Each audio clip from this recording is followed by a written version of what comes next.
For everyone that doesn't know me, I'm Shaw. This is the Data Entrepreneurs. We're a community of founders, creators, freelancers, etc., all operating in the data space. The goal of this community is just to support entrepreneurs in this space, trying to build with AI and data science. Because entrepreneurship, for anyone that's done it for any period of time, has probably realized it's very lonely.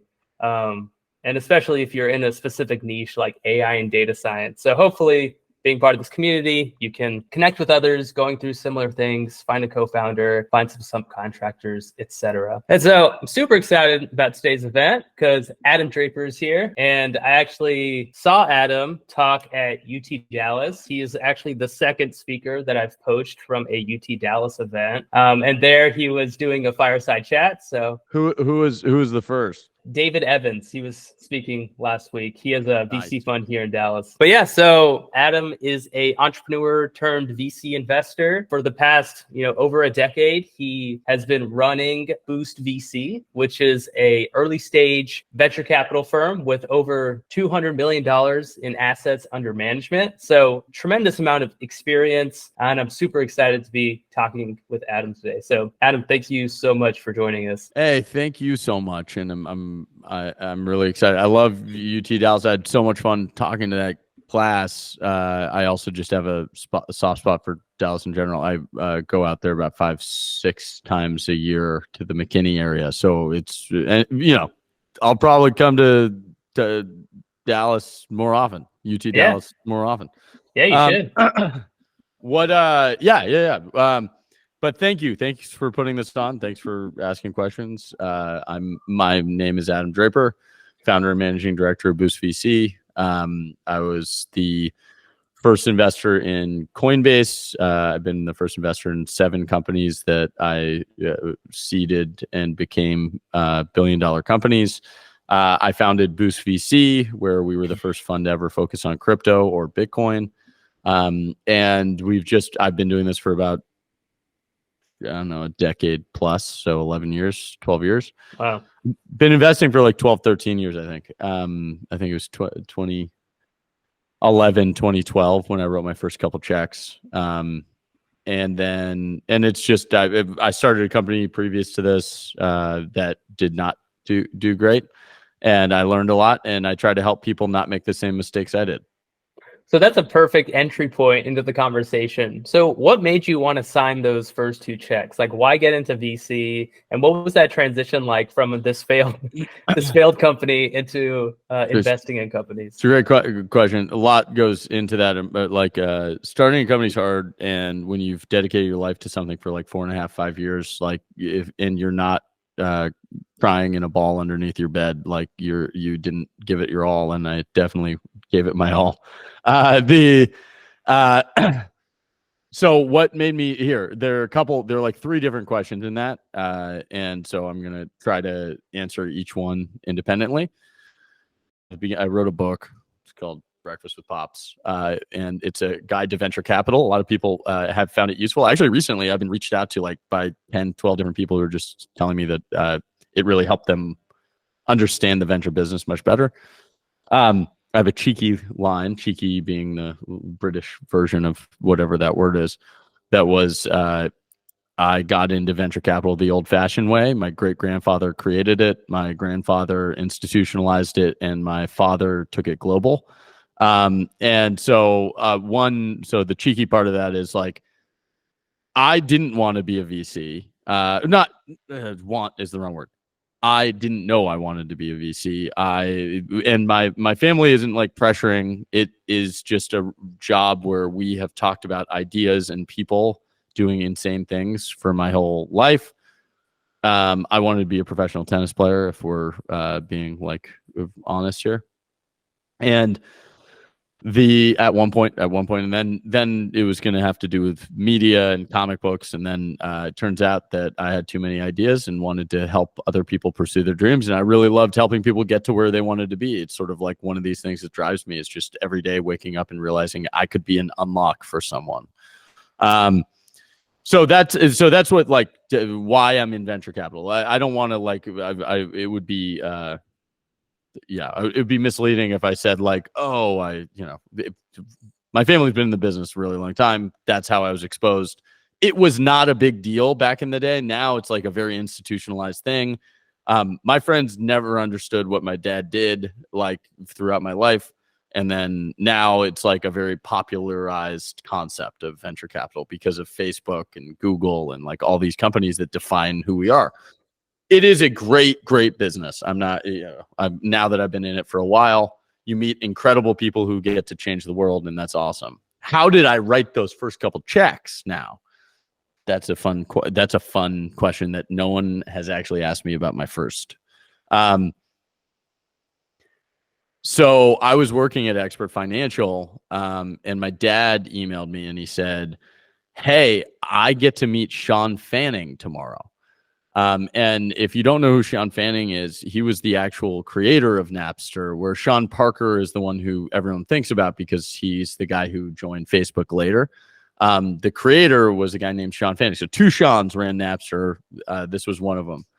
And I had idolized like Sean Fanning because like, if you don't know what Napster was, it was the first product on the computer that like completely made sense to me on the power of a computer.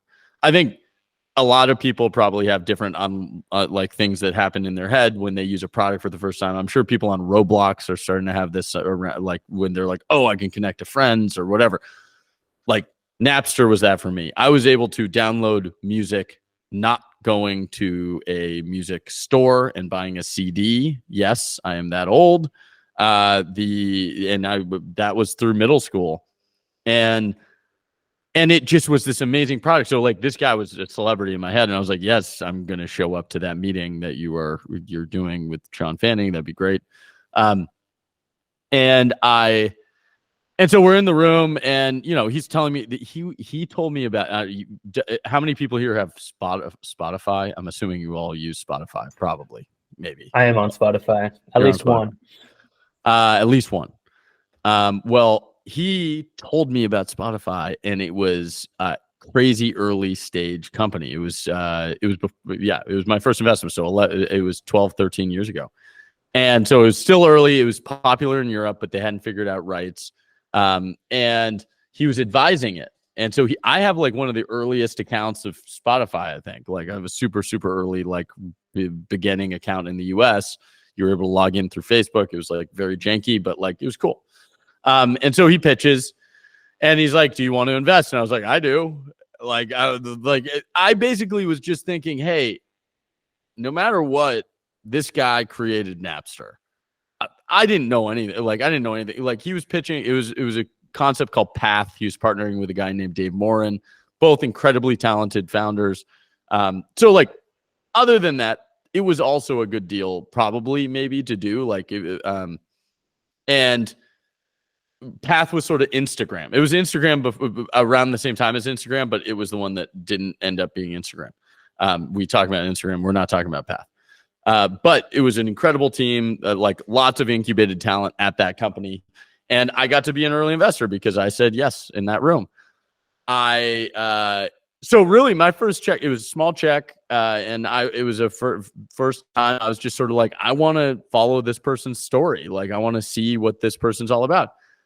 I also just kept the thing that I did. If anyone ever wants to become an investor, people are always like, how do I become a VC? And I'm like, you invest in things. Like that's like, just go, if you have $500, $1,000, whatever it is, like go invest in something, a friend, like go invest in someone's story and figure out and follow it.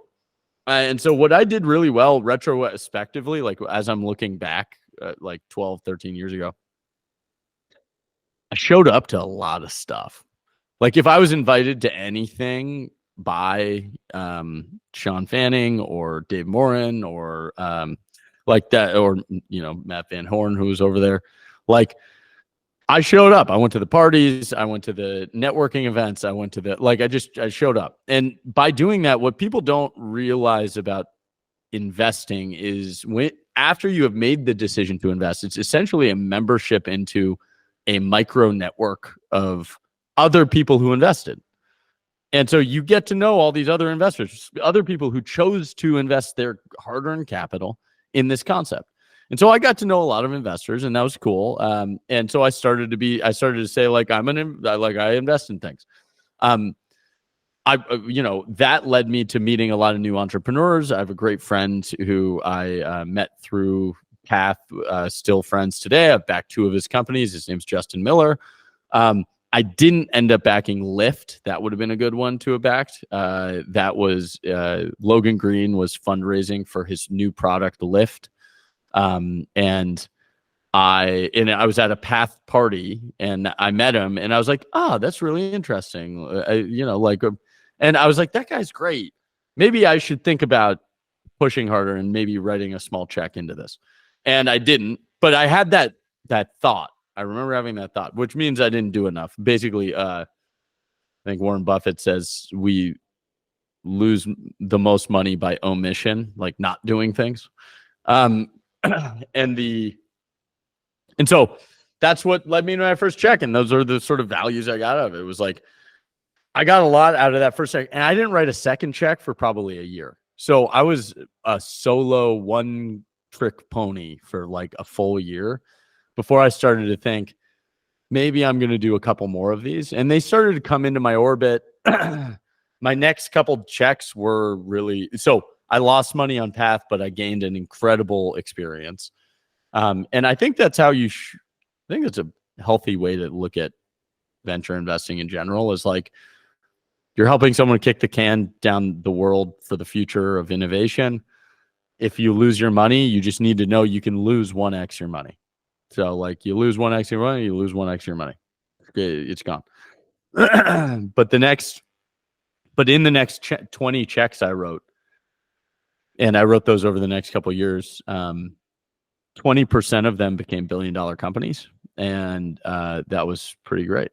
I was very fortunate to be a part of a really great year of investment. Like the 2011, 2012, like startups were sort of the ones that were building the deep tech things that I like to migrate towards. They were undervalued because the market was really excited about SaaS and consumer. And so I just got to go sit there and be like, I think crypto's a thing. I think Africa's a thing. I think, by nature of venture capital, I say this in, I think, the book at some point, but if it's a classically great idea, it should have been done by the government. It should have been done by a big corporation or a classically great venture firm. And classically, there's a lot that goes into each of those blocks, but like that filter is, I'm left with the leftovers, right? Like early stage investing is like the leftovers. And in that are like the most dynamic people, because they're being rejected for very clear reasons that if you don't believe the reason that they're being rejected is true, you should invest. Like that's when I was thinking about Coinbase, my like thought process when I met Brian Armstrong and I went through this whole thought process. Basically, it was, do I believe that Bitcoin will be here in 10 years? Like that was really the question. It was around Bitcoin. It wasn't so much around Coinbase itself. Coinbase was an early application of this new internet concept. And I was like, yeah, everyone else thought it was going to die like 40 times in the last 10 years. And like, I just kept being like, well, it keeps getting stronger. Like, oh, the government's not going to allow it. Oh, really? Okay. I don't believe that. Like that, you just go and you have to sort of suss out the current beliefs of the moment and like what will be enduringly true over the course of time. And if I were to bet, like from that point on, like every person I ever met in crypto was like the most dynamic person I'd ever met. And I was like, if you were to put a dollar into the US government or a dollar into crypto like brain power, I would 100% always be betting on the crypto brain power. And that was just like, I was like, they're going to win. Like nimble, fast, whatever, they're going to win. And then now we're figuring out how to align incentives. Now we're figuring, like, there are a lot of really interesting things. Crypto is sort of this a different chapter of my life, but I thought I would just touch on it. Well, there are two things that you said that really stuck out to me. The first was how VC is like a family business. And, you know, maybe it wasn't so sexy back in the day, but today to hear that, it just sounds kind of funny to me. The second thing is this idea that the opportunities are often the ones that people pass up on. And you have to, in a lot of ways, go against conventional wisdom and kind of break different assumptions that people have. And so in a lot of ways, it's just kind of seeing the world differently. But I do want to move on. Oh, go ahead. You know, it's a good way to sort of assess those things. Like, if I say climate change, right? Like everyone here is like, oh, we should do something about it or whatever. But it's just because you've been told that climate change is a thing for your whole life, right? And like, I think that so I had this huge argument with a friend. I've changed my mind, which is a very important part of venture capital, by the way. You should be willing to be wrong. But I think that great opportunities come from these like social friction points in the market. So like so climate change I think is a good example because it's a social friction point that people argue about. Like generally, if I say climate change is not a thing, like someone on this call is going to sign out. And like that's that feeling. If that were true, if someone on this were not like going to sign off because they're like, I don't believe anything this person's going to say because they doesn't believe that climate change is a thing. Like, I know that person who's signing off actually hasn't researched climate change like that, because it turns out that the best people at the top of their game are always want to entertain the fact that they might be wrong. And so I dug into climate change. I do believe it's a thing. But first, the question is, do you think climate is changing? Second is, do we think humans are causing it? And like, honestly, it's still TBD. Like the data, it's like, okay. It's like, it's probably, but it's not like definitive. And but the third part of it is, should we do something about it? And should we do something about it? I agree with. I think we should do something about it. Like, it is obviously going to be horrible if we are right. Right? Like, if we are right, like the world's going to be horrible. So when you are in your classes, when you're in your groups, I say the scarcest asset is a good conversation. And like a truly great, interesting conversation where you're engaged and everyone around is engaged. Like, that's like, migrate towards those and like have those good conversations because it means that there's a high amount of trust in the room. It means that like people in the room are very, very high trust. And then discuss these topics, like discuss those topics. And where you find those friction points, start to think about what the solutions to those things are. Like, people to think about climate change as an unsolvable problem. It's not. Like, everything's a solvable problem. We just need to figure out, like, we have to try stuff. Like, you have to do things. And so there are a lot of these. Gun control, like having guns, like that's a debate that people should be willing to be open to have. Like, all these things, like, I think that the key is actually just people getting together, discussing it, and being like, wait, there might be an opportunity to actually solve like this thing. And that's where big businesses are built. Big businesses are built in that middle part between friction, where there's an argument, where there's this debate, and if you can have the argument without calling the other person stupid, that's generally good. Like, that's generally like a high trust argument where it's like, I believe that this person has the best intent, right? Like, you go in believing that you have the best intent. So that, I don't know, that's like a random thing that might be interesting for people. Like, when you're having conversations with classmates, whatever, like, don't assume things. Don't assume truths about the universe, because humans are wrong every 100 years. And so you might get to be one of the people who gets to be right on the next 100 years. I really like this idea of just like always questioning assumptions, especially your own, and always being willing to be wrong. I want to ask one more question and then open it up to the audience, because I do want everyone to kind of have an opportunity to ask their questions. So this is kind of like one of those impossible questions, but why do you think startups fail? Like, what are some common mistakes? They run out of money.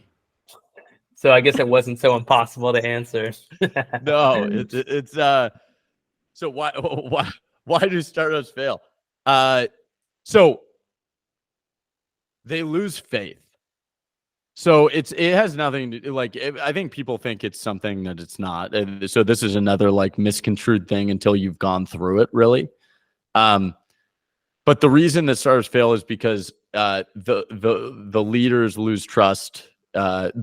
The people lose trust in the leaders. Leaders lose trust in the concept, and that trust just destroy. Like I talk about trust a lot in the universe a lot. So if you don't like either of those things, I probably am not very interesting. But I think that the money is an indicator of the energy that people are like willing to pay for you to solve whatever the problem is.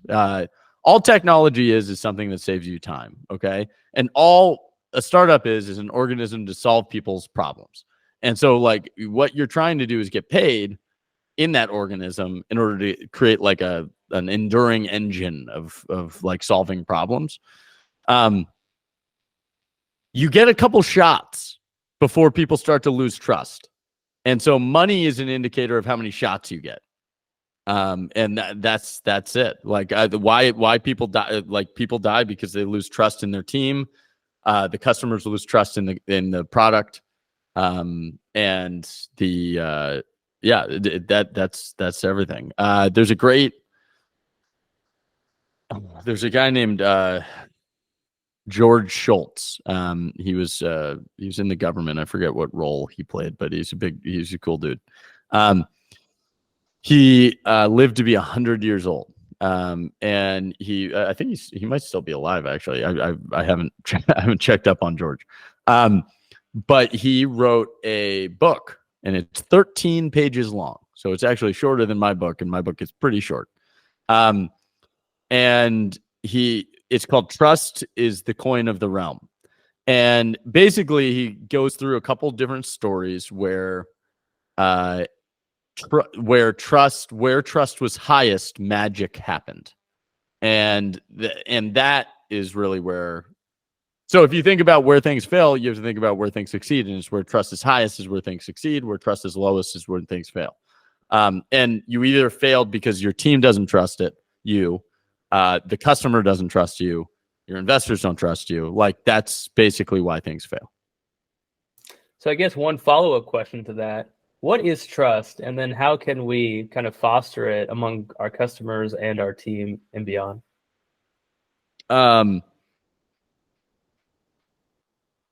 What is trust? Trust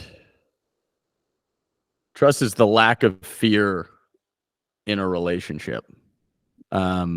And so the ability that like the trust that you give is the trust you get in that relationship. So I think the key is reducing the amount of fear of someone being reliant on your product to solve their problem.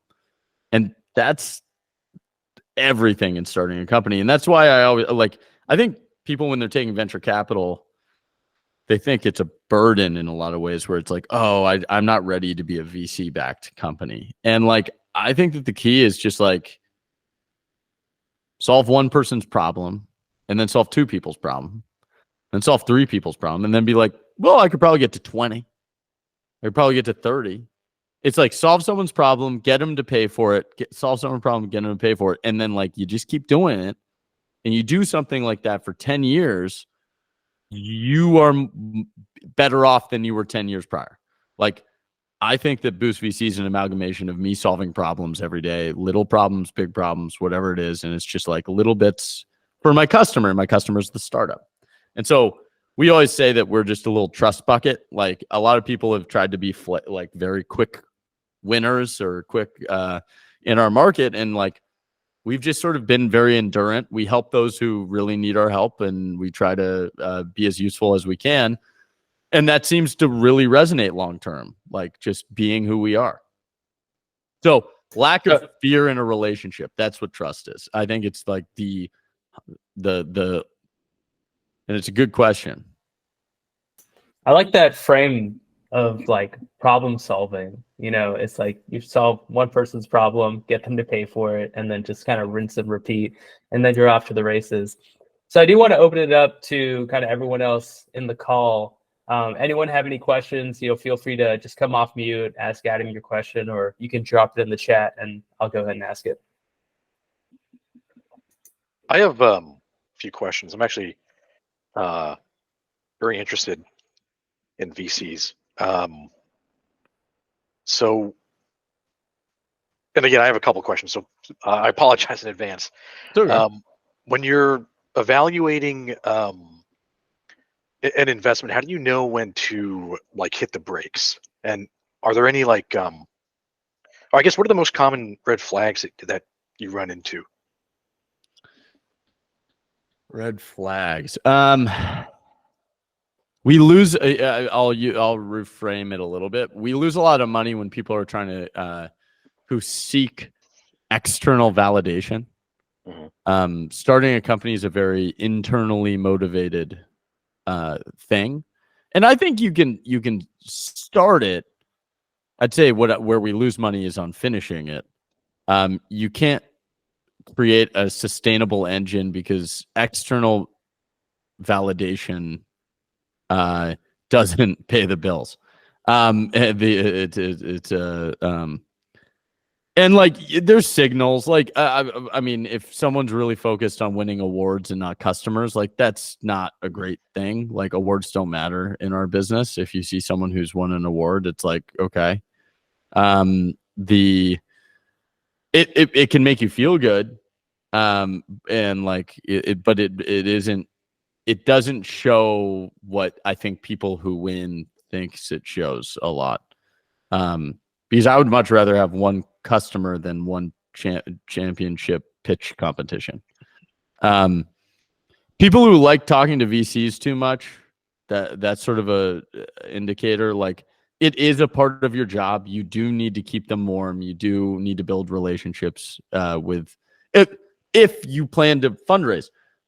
I'm a VC who thinks that some businesses do need to fundraise and some don't. And like I'm not like a VC maximalist. Like I'm full. Like our biggest wins, like as Boost VC, are going to end up being companies that never raise funding after we invested. And like. And we weren't investing big checks. Like our earliest checks were like $20,000. Like that's a lot, but it's not like now we're writing 500K checks, and so like it's a different scale. So hopefully that gives you a good semblance. Like external people who are like really seek validation. It's just not a career for you. Like there are a lot of great careers out there. Startups doesn't need to be the one. Nice. And kind of as a follow-up to that, how do you balance being, supportive or a supportive partner, and knowing like when to, I guess for lack of a better phrase, cut your losses? It's such it's such a good question. So I think what's really important in a relationship with a venture capitalist is momentum, and it's also personal momentum is very important too. Like knowing you're making progress on your desired result, right? One of the great things about how we founded Boost VC was we run a program, and so we always had to have we had to press play. So like. No matter what, we press play. We had companies. We invested in companies like twice a year, no matter what. We're more endurant, so we make decisions throughout the year now. But the reason that was so valuable was like we kept making progress. I don't think you ever want to cut your losses because everyone's people, right? Like it's not they have feelings. They're humans. Like it's not about like never. But you do need to be good about where you are spending your time, especially, Boost VC, I've invested in 400 companies. The like amount of time I'm spending per deal is fewer. And so you have to be, as a founder, it's a relationship. as a founder, you have to be proactive in seeking help and seeking and asking. And so where the loss cut ends up happening is actually when communication breaks down. So communication is where it's very, very important. Like a relationship without communication has no trust. That's not fully true. Sorry. Because it works also. It's like you need to grow the trust, and then it's like unbreakable, and then you don't need to see each other for 40 years. It's like you with old high school friends, you know? Like you experience doing stupid things together. You've built up that trust, and you don't need to see them for 7 years, and when you get back together, it's all the same. Like you still have that like high amount of trust, great conversations, talk about stupid things. Same thing with founders. And so where it breaks is if there's never any give and it's always a taking relationship. I don't love when companies are only coming to me and just taking. They're always saying, I need money is always, that's a common thing. You need to invest on the other side too in any relationship and take the time. And so like, I think the key is just to make it feel that it's a real partnership. And that's what we seek in every investment we make. We're not 100%. I'm not hitting 100% on perfect partnership every time, but I do feel that across our team, we're hitting pretty well. Like, you know, it's just solid. Like we're hitting pretty well. And companies know that they can always come to us. Like, I think the key is just being available when they need you. But if your definition of be available when you need them is money, and that's the only thing, like I actually don't think a VC is the best relationship for that. Because if you haven't established momentum or trust, like it's just it's a poorly designed partnership.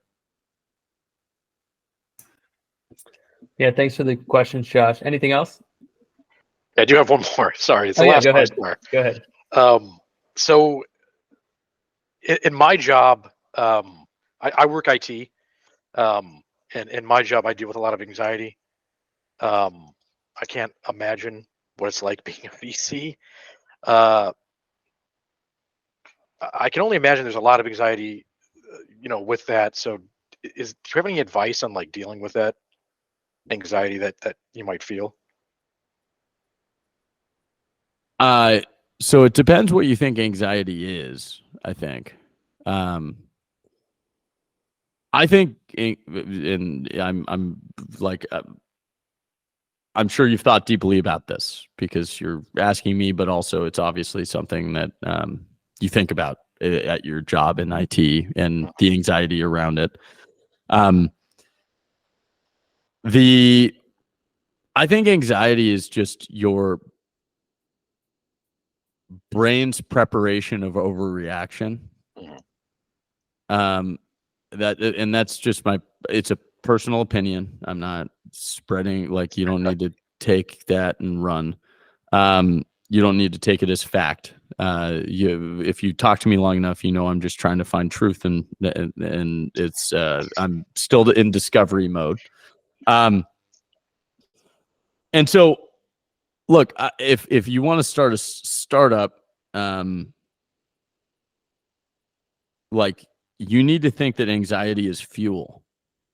I don't mean to scare people away from it, but you should be scared away from it, because starting a company is you are developing customer relationships that depend on you solving their problem every day, right? And you should feel a responsibility, because that means that you're doing something that's important to someone, and that's exciting. And so my anxiety, like that, what you would consider, what you think my anxiety would be, may not be where you think it is, because I actually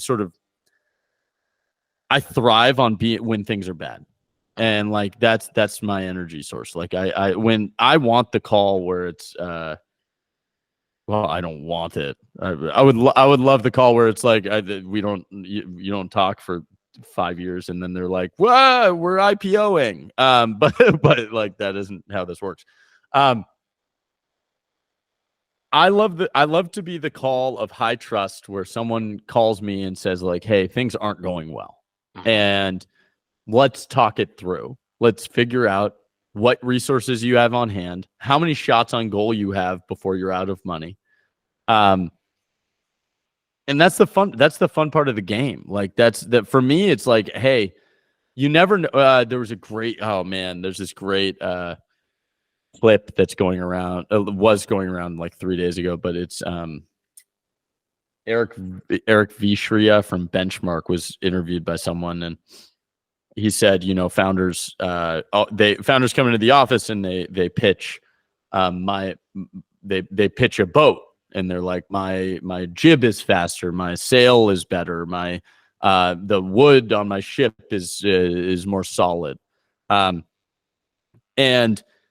the only thing that matters at the beginning is the wind. And like I think what I'm getting is like where I spend where I would have like traditional anxiety or like stress. I obsess every day over the only question that I think any VC should be asking themselves is, where is the greatest company in 10 years starting right now? That's it. And so that's why I stress. You want to know why I stress? That's why I stress. I don't stress about the deploying of the capital. I don't just stress when one of the companies, I trust in my decision-making process enough that I'm not stressed if they're in a tough spot, because I'm like, hey, I trusted this decision in past. I'm going to help them the best I can today because I believe that they can do it. Like, but you want to know what I'm stressed about? Today, where is it? Where's that company? Where is that founder? What are they doing? How are they thinking? Like, where are they going for money? And like, or do they need money? Like, or are they just going to friends? Like, that is what I should be stressing about. And so I do. I can imagine you staying up all night, Adam, trying to think of like a map on your wall. It's that it's Always Sunny, Charlie. Yeah, like, Charlie Day. That's what I was thinking. Charlie Day meme. That's funny. Pepe Thanks for the Sylvia. questions. Thanks for the questions, Josh. Vahid, Jeremy, I also want to give you guys an opportunity to ask any questions. Well, I have one if Jeremy Yeah. doesn't have any. I have a couple. Okay. I got a little bit of time. Thank you, Adam. Just one question. So as a seasoned VC, so do you think which industries or specific niches you particularly find promising for investment?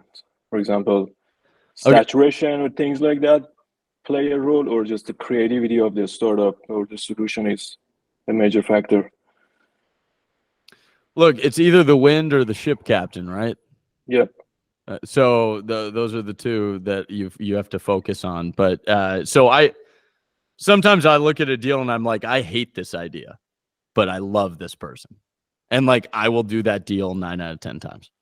Okay. And so that's the first thing. Where do I think? So first off, I wouldn't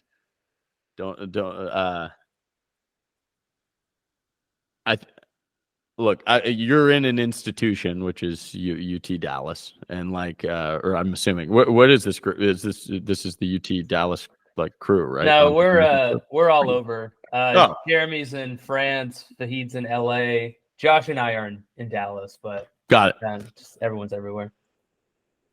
Well, most people are a part of an institution of some kind, and I believe that we live in the age of the destruction of institutional trust. And so if you're going to bet on something, bet on the opposite.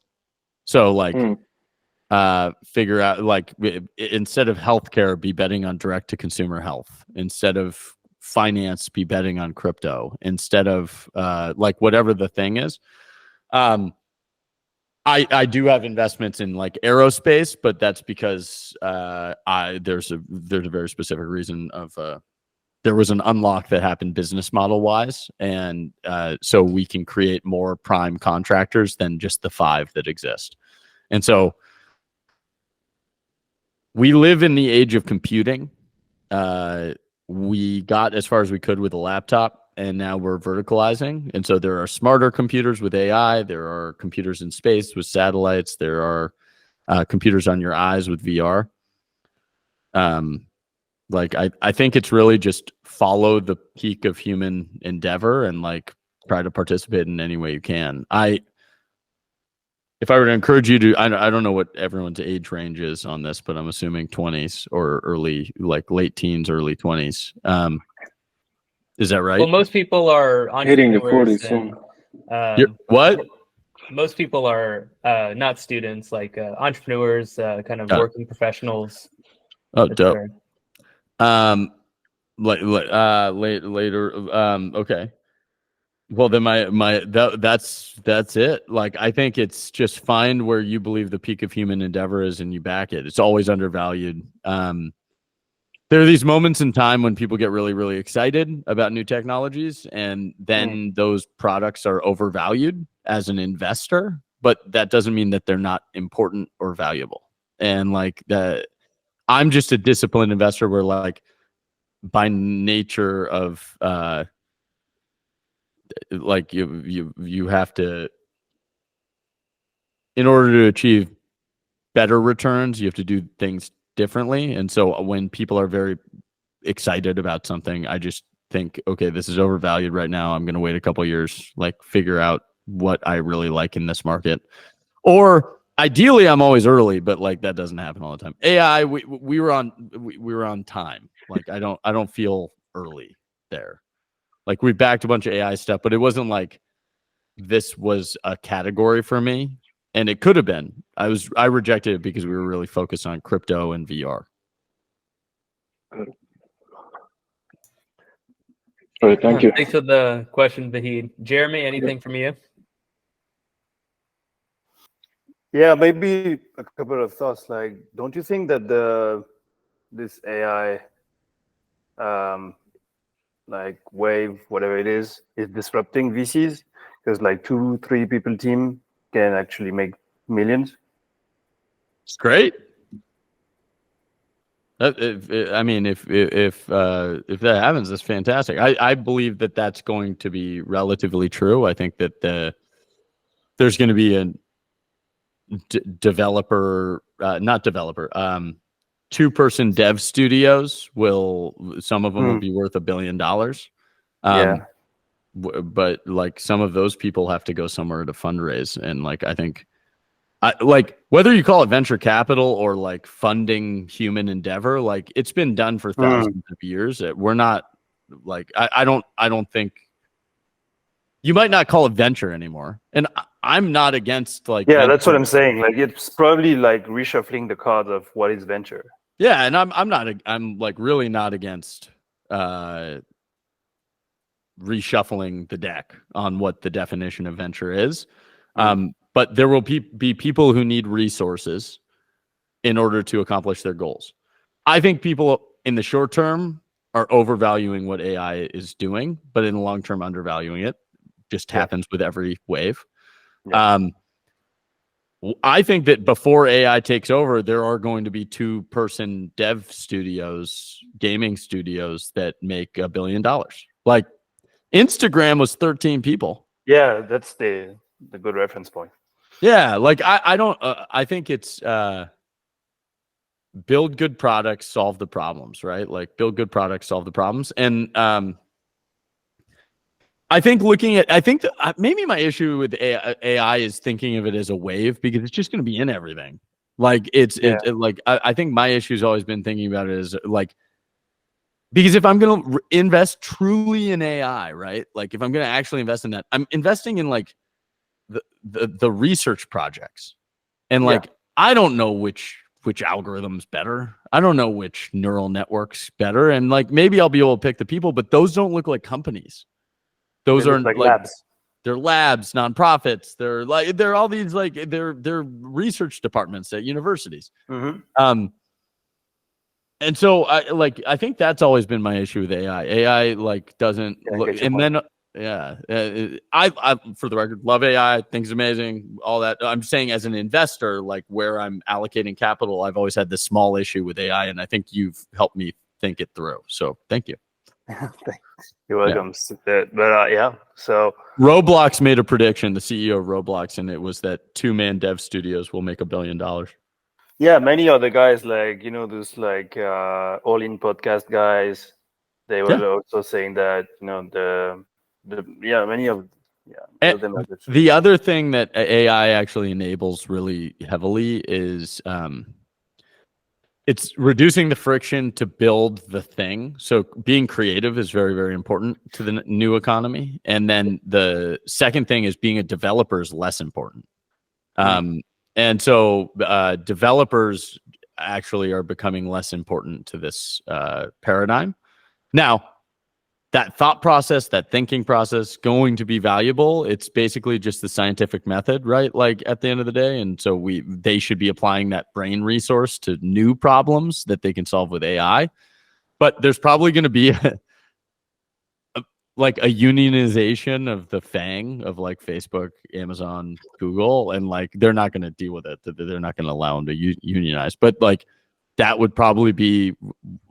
If people don't want to innovate fast enough and they want to just sort of like have the job and have safety of a job and like all that stuff, which I also understand that.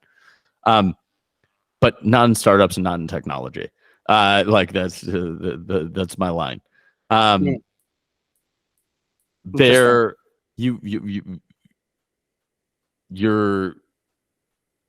you can't.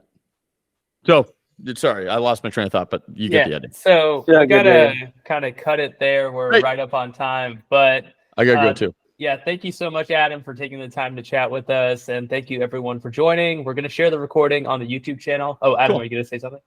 Email me at adam@boost.vc. Feel free to email me if you have any questions. Email Adam. All right, guys. Thanks again for joining. See you in the next one.